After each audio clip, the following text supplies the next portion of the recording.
Maaga pa at nagsimula ng sumikat ang araw. May isang altar na gawa sa kawayan at dahon ng niyog. Nakapaligid ang mga palamuti tulad ng krus at mga bulaklak. Nakatanaw mula sa malayo ang mga katutubo, nagtataka sa mga dayuhan.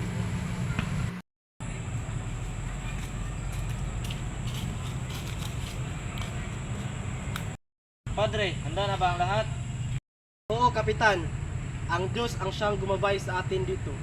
Ipagdiriwang natin ang misa ng may paggalang at pananampalataya. Ito ay mahalaga, hindi lamang para sa ating mga Espanyol, kundi rin para sa mga taong ito.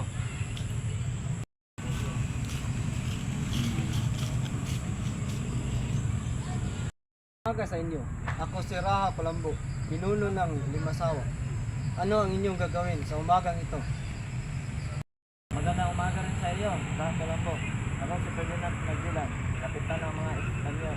Kami ay magdaraos ng isang seremonya at isang misa para sa aming Diyos at para sa kapayapaan. Ano yun?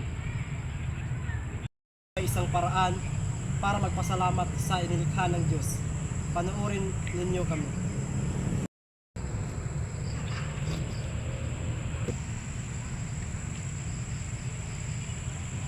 Go. Katawan ni Kristo.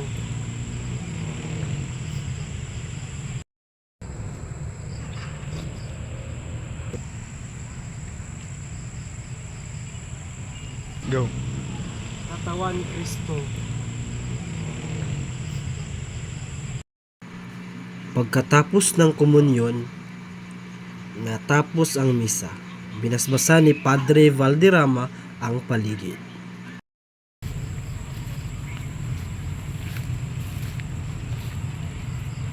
Pagpalain kayo ng Diyos. Ulitin ang sidula. Lumaban tayo. Dagan mo ng tubig ko. Yo! Hinayag!